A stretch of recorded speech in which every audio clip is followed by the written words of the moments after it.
Zero, zero, zero, zero. Texas looks like a single state on a map until the camera moves, and it behaves like a continent. In one sweep, humidity clings to the pine, forests of the east, and a few hours later, the land is cracked open into desert silence where mountains rise like broken teeth above endless stone. This is a place where storms can rewrite coastlines, where drought can turn grass into tinder, and where water disappears into limestone, as if the earth itself is drinking it. So what carved these worlds into one name, and who learned to survive on a land that never holds still? Texas is stitched together by forces that rarely agree. To the east, the ground is softer, older, and wetter layers of sediments laid down when shallow seas pushed inland and retreated again, leaving behind low plains that drink rain like a sponge. To the west, the land hardens and lifts. Rock becomes bone. The horizon turns sharper. This is the first secret of Texas. It isn't one landscape that changes costumes. It is multiple landscapes arguing over the same sky. At the center of that argument lies a long, subtle fault line that shapes life more than it shapes headlines. Along the edge where the plains meet the hill country, the earth breaks and steps down in a staircase of limestone. Over time, water learns the cracks by heart. It slips through, fractures, dissolves the rock grain by grain, and hollows out hidden chambers below. In this country of sun and distance, the most important rivers are sometimes the ones no one can see. Limestone is not dramatic the way volcanoes are dramatic. It doesn't explode. It erodes. It surrenders slowly until one day a spring appears at the base of a bluff, clear and cold as if the ground has decided to speak. These springs feed creeks that braid through cypress and cedar carving, canyons that feel out of scale with their gentle streams. After heavy rain, the same channels can turn violent in minutes, because the rock that stores water can also refuse it, funneling storms into narrow valleys like a trap. Wind. Farther south and west, the story tilts toward desert physics heat. Altitude and time. In the Trans-Pecos Mountains, rise out of basins the way islands rise out of an ocean isolated, abrupt and oddly blue from a distance. The air thins. The nights cool fast. The ground is rougher here, scraped clean by wind and sun. Some ranges are ancient and worn down. Others feel newly lifted, as if the planet hasn't finished deciding their shape. Between them, wide flats hold salt gravel and the memory of vanished lakes, and then there is the coast, Texas's other moving edge. Along the Gulf, the land is not fixed. It is negotiated. Sandbars become islands. Islands become shields. Storms arrive and the shoreline shifts as if it were drawn in chalk. Behind the barrier islands, shallow lagoons stretch like quiet. Mirrors protected from the open sea, but never truly safe from it. Here, geology happens in real time. A single hurricane season can rearrange. Dunes open new passes, close old ones, and leave behind drift lines that look like the tide signed its name across the sand. If the west is about stone and elevation, and the east is about soil and water, the middle is where those forces collide, where grasslands once ran. So wide that the sky seemed closer to the earth than the earth was to itself. Wind combs these plains, drought tightens them. Then when rain finally comes, it arrives in heavy, sudden chapters. The geological map of Texas also creates a temperature map, and that temperature map becomes a survival map. In the panhandle and high plains, winter can bite hard, and summer heat can sit on the land like a weight. The flatness amplifies everything: the sun, the wind, the feeling of exposure. To the south, warmth stretches longer into the year, shaping a different rhythm of growth, insects, migration, and work. On the Gulf, coast moisture turns the air into something almost tangible. Clouds build, tall and theatrical, and the horizon can look like it's steaming. But the most defining contrast is not simply hot versus cold, wet versus dry. It is predictable versus uncertain. Texas lives in the space where weather changes its mind. A year can swing from flood to drought. A calm season can be followed by wildfire. The ground that seems stable can hide sinkholes and caverns. The coast that seems eternal can step backward overnight. That instability is not a modern problem. It's a geological personality written into the state's bones. This is why the land feels so large. Not just because of distance, but because each region follows different rules. In one part of Texas, water collects on the surface and makes forests possible. In another, water vanishes underground and reappears far away, turning springs into miracles and scarcity into politics. In one part, the story is erosion and decay. In another, it is uplift and exposure. And everywhere, the terrain teaches the same lesson in different dialects. Survival belongs to whoever understands the ground beneath their feet. So if the earth here is still shifting through erosion, storms, heat, and hidden groundwater, what does stability even mean in a place built on constant change? The moment you stop thinking of Texas as a single place, its wildlife begins to make sense. The animals here are not just Texan, they are coastal, desert, prairie, forest, canyon, each one shaped by a different set of rules. And sometimes those worlds sit so close together that a day's drive feels like crossing climates, not counties. In the Far East, the air is heavier, and the forests grow as if they've been told there will always be more water. Pines rise in long, straight lines. Oaks spread their arms wide. The understory can feel crowded with green ferns, vines, damp leaf litter that smells like rain even when the sky is clear. Here, life is tuned to humidity. Insects buzz in layers. Frogs announce themselves at dusk.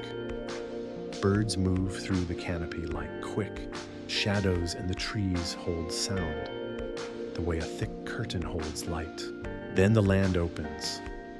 The forests loosen into prairies and savannas, spaces once defined by grass and fire. This is a quieter ecosystem at first glance, but it is not empty. It is built for distance. Grasses bend and recover. Wildflowers flare after rain, then vanish back into the earth as if they were never there. Wind becomes the constant soundtrack, and the animals learn to live under it using burrows. Low vegetation and movement, time to heat and shade. On these open lands, the relationship between predator and prey has always been the invisible architecture. Large grazers shape the ground with their hooves and appetites. Smaller mammals stitch the soil with tunnels. Raptors read the fields from above. Coyotes patrol the edges, adaptable enough to thrive almost anywhere, yet never truly belonging to a single scene. In Texas, adaptation is not a trait, it's a requirement. But ecology in Texas becomes most dramatic at the boundaries where one system abruptly meets another. In the hill country, the limestone world of springs and canyons creates narrow corridors of life. Cypress trees hold two riverbanks like a dripping wheel. Shade cools the water. The air changes temperature the moment you step into a canyon. And the difference can be the margin between survival and neglect. Countless species, you can feel it. The canyon is not just scenery, it is refuge. Here the question of water becomes biological. Where water emerges, everything gathers. In dry seasons, animals concentrate along streams like a slow, inevitable pull. In wet seasons, the same streams expand, carrying seeds, sediment, and possibility downstream. A creek may look small, but it behaves like a lifeline, one that writes the map of who can live where and when. Farther south in West Texas begins to sound different. The soft chorus of the east gives way to the sparse, sharp language of desert life. In the Fatsakentsaktsur, Trans-Pecos, especially around Big Bend survival, is written in spines, scales, and timing. The sun can feel brutal, here bleaching color out of rock and turning shadows into the only honest shelter. But look closer, because the desert is a master of hiding abundance in plain sight. In Big Bend, the landscape shifts fast. River canyons, desert flats, and mountain sky islands rising above the heat. That vertical change creates pockets of climate. At lower elevations, cacti and creosote dominate plants, built to store water and refuse evaporation. Their leaves are small or non-existent. Their surfaces waxed. Their roots spread wide like nets, waiting for rare rain. Lizards dart between stones. Insects move quickly, using the cool hours like stolen time, but climb higher, and the air loosens its grip. The desert gives way to pine and oak. Temperatures drop. Different birds appear. The mountains become islands of cooler habitat, surrounded by an ocean of heat, isolated, fragile, and surprisingly rich. This is why a place that looks harsh can hold such diversity. It offers multiple worlds stacked on top of each other. And at the center of Big Bend runs the Rio Grande, not simply a river, but a border of life. Its banks hold cottonwoods and willows, thin green ribbons, cutting through a brown expanse. In a region where rainfall can be rare and unpredictable, a river does more than provide water. It creates shape. It draws migration routes. It turns desert into corridor. Now shift again back toward the Gulf Coast, where the ground is softer and the sea is always breathing. The coastal ecosystems of Texas are built on movement. Barrier islands stretch like long, narrow shields, taking the first hit from waves and storms. Behind them, lagoons and bays hold calmer. Waters where grass beds and shallow flats become nurseries for marine life. The world here is defined by salinity, tides, and wind. Birds dominate the sky in this zone. Some arrive only seasonally, using the coast as a resting point in long migrations. Others live here year-round, adapted to salt and shifting sand.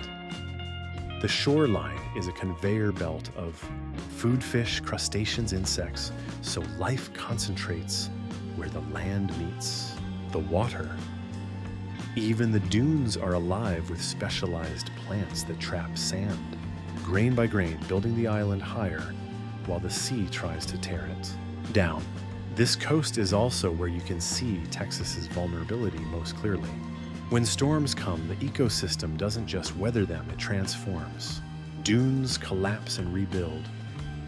Salt water pushes inland. new channels cut through sand. Some habitats recover quickly, others take decades. The coast is resilient, but it is not invincible. And that idea, resilient but not invincible, threads through every ecosystem in Texas.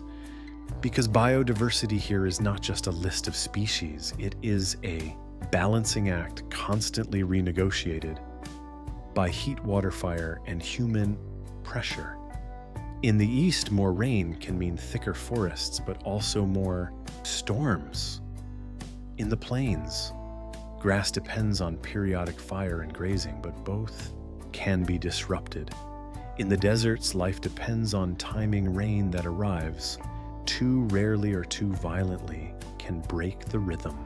On the coast, sea level and storms can redraw the boundaries of habitat faster than plants, and animals can adjust. So the question becomes less about what lives in Texas and more about how long the rules that made those lives possible will remain the same.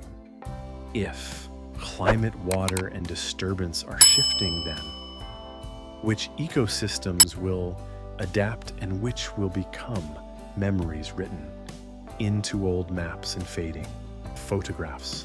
Long before Texas became a boundary on paper, it was already a crossroads.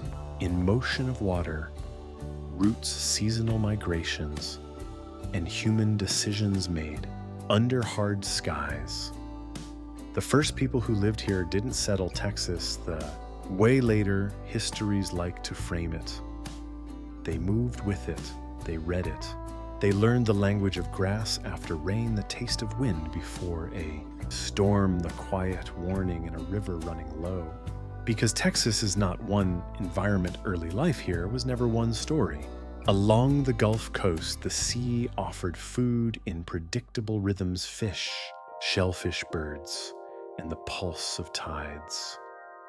Inland, the great open plains demanded different skills, tracking patience and understanding of distance that feels almost spiritual. In the hill country, limestone and springs created pockets of water that could mean survival across seasons. And far to the west in desert country, people learned to live with scarcity as if it were a companion, not an enemy. Across thousands of years, communities shaped themselves around what the land would allow. Camps rose near reliable water. Paths formed where animals moved. Tools changed with available stone. And stories became maps. In harsh places, knowledge is never optional. It is inheritance. If the landscape has one rule for humans, it is this: adaptation must be precise. In the east, where forests and wetlands could sustain a more varied diet, people could build routines around rivers and seasonal harvests. They gathered plant foods, hunted smaller game, and used woodlands as both resource and shelter. Fire was used not only for warmth or cooking, but as a tool to clear, to manage, to reshape the land in subtle ways that later settlers often misunderstood. A controlled burn could renew growth. It could open space. It could draw animals into easier view. On the prairies, survival required movement and coordination. Open country does not forgive noise or waste. Hunting on grasslands is a practice of reading behavior, where herds travel, how wind carries scent, how a single mistake can turn a planned hunt into an empty day. Over time, technologies and strategies evolved, and so did social structures. Large hunts demanded planning, shared risk, and shared reward. Communities became skilled at turning short windows of abundance into lasting security, drawing meat, preserving resources, storing tools, and maintaining knowledge across generations. But nowhere in Texas is the relationship between humans and the land more intimate than in places where water appears like a miracle. In the limestone country, springs do not simply exist. They are events. They are places where the ground gives something back. Clear water bubbling from rock would have drawn people again and again, not just for drinking, but for everything that follows: water game trails, edible plants, sheltering trees, a microclimate cooler than the surrounding sun. Over centuries, these sites became layered with memory. Fire pits, tool, fragments, worn pathways, evidence of return. Along the coast, entire ways of life formed around the interface of salt and fresh water. The barrier islands and bays were abundant but changing. Storms could erase camps, dunes could shift, channels could open and close. Yet the sea kept bringing food. The coast became a place where people learned flexibility as a cultural value. Travel, lightly know the seasons, listen to the weather, read the water's color and the birds' behavior. Some coastal groups built identities around this environment, expertise in fishing shellfish, gathering and navigation through marshes and bays. Their tools and traditions reflected the landscape: watercraft nets, knowledge of tides, and the skill to survive when storms cut off the familiar. And then there is the deeper human truth that sits behind every early culture label. The land was not just a resource, it was relationship. Animals weren't just meat, they were teachers. Weather wasn't just threat, it was signal. A spring wasn't just water, it was promise. These meanings are hard to translate into modern language because the modern world often treats nature as backdrop. For early Texas communities, nature was the main character. In the far west, where desert meets mountain, this relationship became sharper, almost minimalist. In dry country, people learned to track water the way others track animals. They learned where shade lasts longest, where seasonal pools appear after rain, how certain plants can signal hidden moisture. They learned that survival is often decided before hardship arrives, by where a camp is placed, how food is stored when travel begins, and how closely a group pays attention to subtle change. In such places, knowledge becomes a form of wealth. It is carried in memory, passed in stories, taught through practice. A child learning where to find water is also learning how to see the land, how to notice patterns, how to respect limits, how to understand that the environment is never conquered, it is negotiated. This is also where the old idea of wilderness begins to fall apart. Texas was never empty. It was occupied, traveled, understood. Routes existed long before roads. Trade moved across distances long before borders. Goods, ideas, and cultural practices crossed the state's future lines in every direction: coast to interior plains, to desert river corridors, to uplands. The land itself made these connections possible. Rivers acted as guides. Gaps in terrain became natural passageways. Reliable water sites became meeting points. Then came the first waves of European contact, and everything about the rhythm of life began to strain. Early encounters were not just meetings of people. They were collisions of expectations. Europeans often arrived with a map-based confidence lines, names ownership, while indigenous communities held a knowledge-based, understanding seasons, movement, relationship. The same place could mean two entirely different things. A bay could be a food system to one group and a harbor to another. A river could be a living corridor to one and a boundary to another. When those meanings clash, conflict is not inevitable, but misunderstanding becomes constant. Contact also carried invisible consequences. Disease traveled faster than armies. Communities could be disrupted without a battle, weakened without a visible enemy. Trade could bring new materials and tools, but also new dependencies. And once horses entered the wider region, the very scale of life changed. Movement became faster. Hunting strategies evolved. Territory expanded. Power shifted. Plains cultures in many parts of North America would be reshaped by horse-based mobility, and Texas, sitting at a continental crossroads, felt those changes intensely. But even as outside forces arrived, the land kept demanding the same things. It always had attention, humility, and skill. In the plains, weather could still decide outcomes.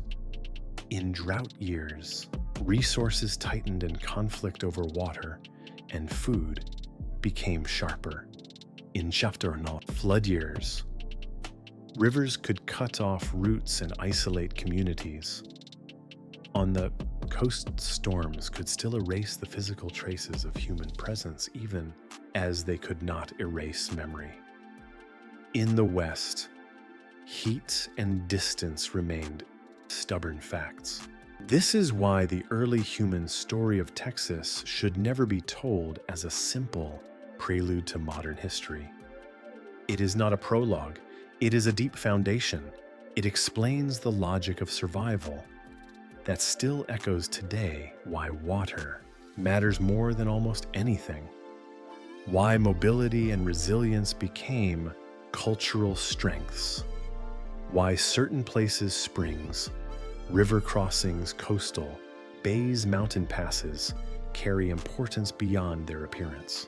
Because when a land never holds still, the people who live on it must become fluent in change. So here's the question Texas has been asking for thousands of years long, before it had a name, when everything around you shifts: climate, water, animals, even the shoreline.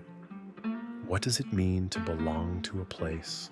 Texas did not become historical when outsiders arrived. It was already ancient with memory. But contact changed the scale of everything. It turned familiar routes into contested corridors, turned seasonal rhythms into borders, and turned a living landscape into something governments tried to measure, divide, and own. From the Gulf Coast, the first European eyes often saw Texas as promise, flat horizons, warm air rivers that looked like doorways into an interior nobody in their world could fully imagine. Ships could anchor. Men could step onto sand and believe the land was waiting for them, unclaimed, unspoken for. But the coast was never still, and the people who knew it best understood that. Bays were generous, yes, yet storms could arrive like sudden erasures. What looked like a harbor could become a trap. What looked like stability could turn into floodwater and drifting debris in a single night wind. Early expeditions moved through Texas with a kind of bewildered urgency. They were not entering one country. They were stepping from one set of rules into another. Forests tightened around them in the east. Grasslands opened into distances that made a man feel small. Rivers offered guidance, but also danger crossings that could isolate groups, currents that could steal supplies, banks that could shift. And then there was the constant pressure of heat, thirst, and uncertainty. The sense that the landscape was not merely scenery, but an active force deciding which plans survived. When European colonization efforts began to harden into systems missions, presidio settlements, the story changed again. Texas became a frontier not only between empires, but between worldviews. settlements were often placed where the land already made sense, near reliable water, near crossings, near routes that had been used long before any flag arrived. In this way, many new towns were built on old logic. The difference was that now the land was being rewritten into property, and property invited conflict. For a long time, Texas was less a single territory than a shifting patchwork of influence, Spanish, French, later Mexican, then Anglo-American, expansion each layer, trying to hold ground across enormous distances. The land itself resisted neat control.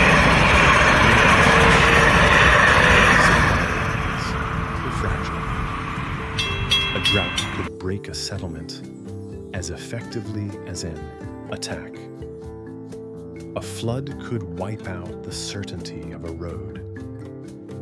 And the people already living here, many nations with deep knowledge and regional power, were not passive observers. They negotiated, resisted, adapted, and fought in ways that shaped every step of expansion. If there is a hinge point in Texas's historical development, it is the moment when the frontier turned into an economy. For centuries, the most valuable resource was not gold. It was mobility horses, routes, labor, and access to land.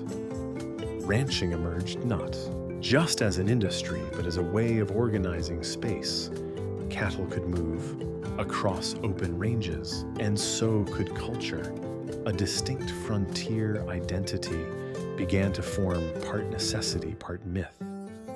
Built from long distances hard, weather and the constant requirement to be self-reliant. But myth has always been a selective narrator. Behind the romance of wide, open country lay displacement, coercion, and contest over water and grass.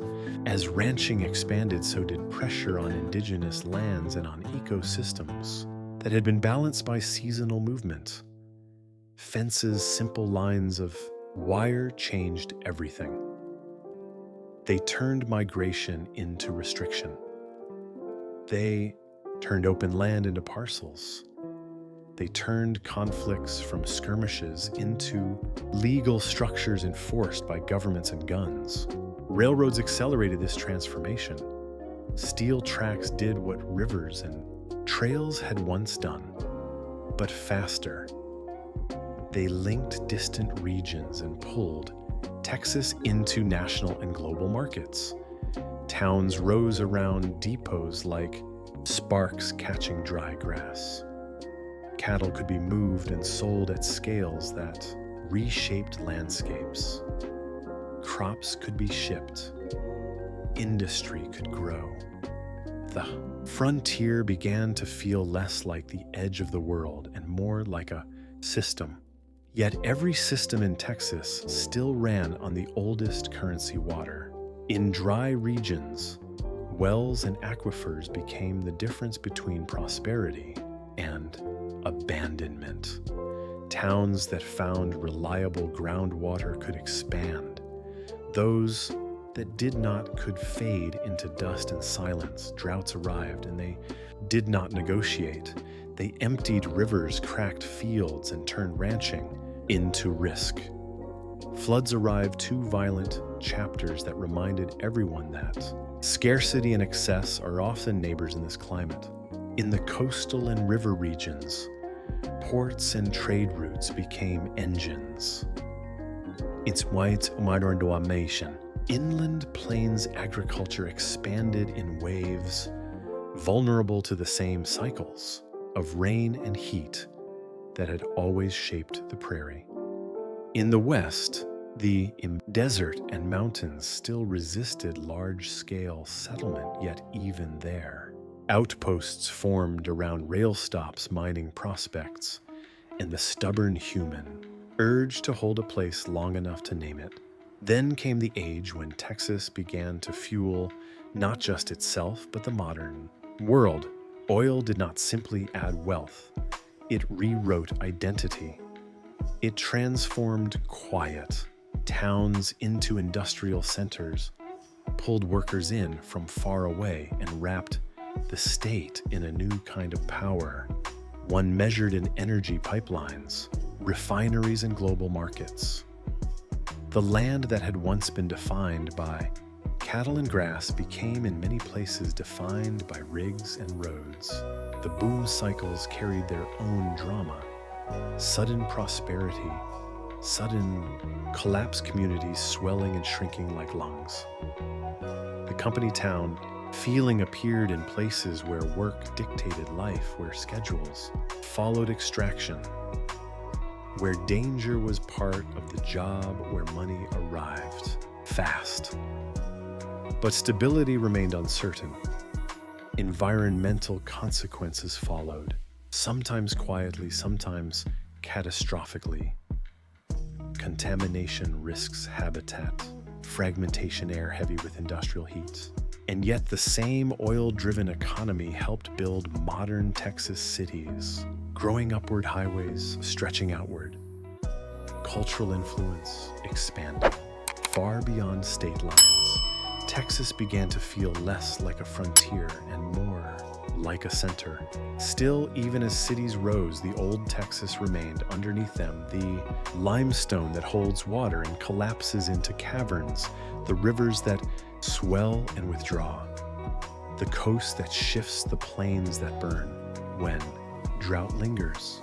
To understand historical Texas, it helps to hold two images at once. One image is movement, people crossing, trading, expanding, building, flags changing, borders hardening, roads replacing trails, towns rising where water and opportunity converge. The other image is the land's refusal to be tamed, storms that erase coastlines, droughts that break, economies, fires that race through grass, and distances that make control expensive and fragile. These two images collided again and again. They still do. And perhaps that is why Texas history often feels louder than other histories. It is full of sharp turns, conflict and reinvention, boom and collapse, pride and loss. It carries the tension of a place that became symbolic before it ever became stable. So when people talk about Texas spirit, what are they really describing? A cultural myth shaped by hard land, a survival strategy passed down through generations, or a story that keeps being rewritten by whoever arrives next, believing the land will finally behave. Because in Texas, the past is never fully past. It lingers in the choice of where cities stand, in which rivers are controlled and which are left wild, in which communities thrive, and which disappear, in whose histories are celebrated and whose are quietly buried. And as modern life speeds up roads, markets, migration, Texas keeps asking the same old question in a new voice. If progress depends on reshaping the land, how much reshaping can a place endure before it stops being itself? Modern Texas often sells itself as certainty, big skies, big roads, big confidence. But if you watch closely, you see a different story. The state's real signature is not size, it's volatility. Texas is a place where the future arrives in extremes: heat that lasts too long, rain that falls, too fast storms that reorganize coastlines, and population growth that turns old resources into urgent negotiations. The first modern challenge is the simplest to name and the hardest to solve: water. In a land built from contrasts, water behaves like a disappearing currency. Some regions receive enough rain to sustain forests and wetlands, while others sit under a sun that feels permanent. The problem is not only how much water falls, it's when and how it moves. A storm can dump months of rain in hours, flooding creeks that looked harmless the day before. Then a long dry stretch can follow tightening reservoirs and shrinking rivers until the shoreline of a lake looks like a retreating memory. In the limestone belt of central Texas, water can vanish underground, flowing through hidden channels before returning as springs far from where it fell. This invisible plumbing once felt like a miracle cool water in a hot place. Today it's also a vulnerability. When drought stretches, groundwater levels drop, springs weaken, rivers run thinner, and the question becomes personal. How do you build a modern city on a water source you cannot see, cannot easily refill, and cannot fully control? The second modern challenge arrives with a crackle and a smell fire. Texas has always known wildfire, but the modern combination of hotter, temperatures drier, vegetation and expanding development pushes fire into new territory, literally and emotionally. Grasslands that once carried controlled burns and seasonal fire cycles can, under drought, become fuse lines. Shrubs harden. Wind turns a spark into a sprint. In some years, the Hawaii state feels like it is holding its breath, watching the horizon for smoke. What makes wildfire different now is that it no longer stays out there. It moves into neighborhoods, into the edges of growing cities, into places where people believed the landscape had been domesticated. When flames meet, houses, the old boundary between human space and wild space dissolves. Fire becomes a mirror. It shows how quickly modern comfort can be undone by a natural process that never cared about property lines. Then there is the third challenge, one that shocked Texas precisely because it felt impossible cold.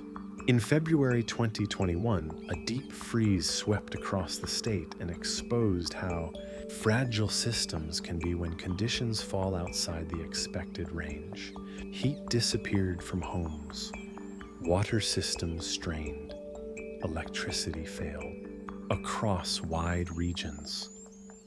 It was not just an infrastructure story, it was a psychological one. Texas is a place where people build identity around toughness around handling it. Yet many were suddenly forced into the most basic survival question. How do you stay warm when the grid goes dark and the outside world feels hostile? Events like that don't only reveal technical weaknesses, they change public memory.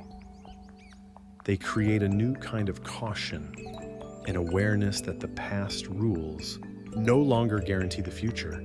Now add the pressure that magnifies every challenge growth. Texas has become a magnet for people, jobs, culture space, the promise of possibility. Cities expand outward, swallowing farmland and prairie, pushing roads into former habitats, building neighborhoods where coyotes once move freely at night. Growth brings energy and creativity. It also brings demand, more water, more electricity, more land, more resilience. This is where modern Texas becomes a balancing act between identity and reality. The myth of endless space runs into the mathematics of finite resources. The romance of open land runs into the complexity of conservation. The pride of independence runs into the fact that climate does not respect ideology, and yet in the middle of these tensions, cultural life continues vivid, layered, often beautiful. Texas culture is not one thing. It is a braided river of influences, indigenous roots, Spanish and Mexican heritage, frontier ranching, traditions, Black communities shaping music and food, immigrant cultures, bringing new languages and festivals and urban scenes that pulse with innovation. Even within a single week, Texas can feel like different countries stitched together by highways, a coastal town watching storms build over the Gulf, a hill country community living with cedar pollen, limestone and spring-fed rivers, a West Texas outpost where the night sky still feels ancient and the silence is part of the landscape. Music carries this diversity better than any statistic. You can hear it in the twang of country guitars in Tejano rhythms, in blues and hip-hop from city neighborhoods in the way. Live music turns a room into a temporary family. Food does the same: barbecue, smoke, Gulf seafood, Tex-Mex. Vietnamese coastal communities, immigrant markets, and small restaurants that quietly remake the state's palate. But even culture has to negotiate with environment. Festivals depend on water and weather. Ranching traditions depend on grass and rain. Coastal livelihoods depend on a shoreline that keeps shifting. The modern Texan story is, in many ways, the story of people trying to keep their identity intact, while the physical world underneath them changes faster than it used to. So here's the modern question that sits beneath politics, beneath economics, beneath everyday life. If Texas is built on extremes, fire and flood, drought and storm heat and sudden cold, what does resilience actually look like? Is it bigger infrastructure, stronger grids, better planning? Is it cultural? Memory learning from past cycles and respecting limits?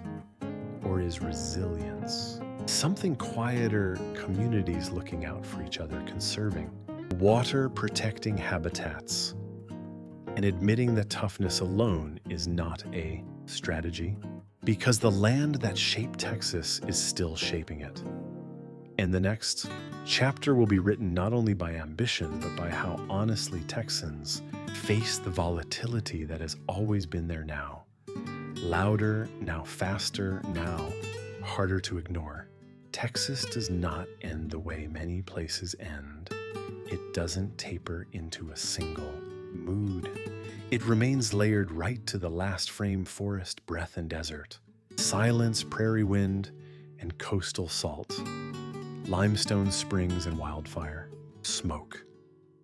And maybe that is the point. Texas is not a destination defined by one postcard view.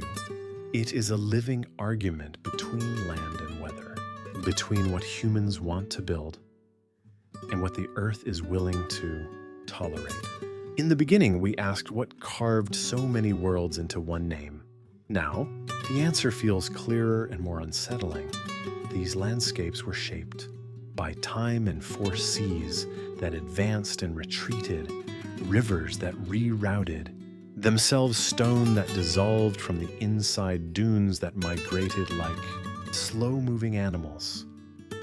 The ecology that followed learned to survive through flexibility. The people who came first learned the same lesson: reading water, reading wind, building culture around movement and attention. And today, in the era of highways and skylines, Texas is still being tested by the oldest elements: heat, drought, storm, and sudden cold. The modern challenge is not simply to endure these extremes.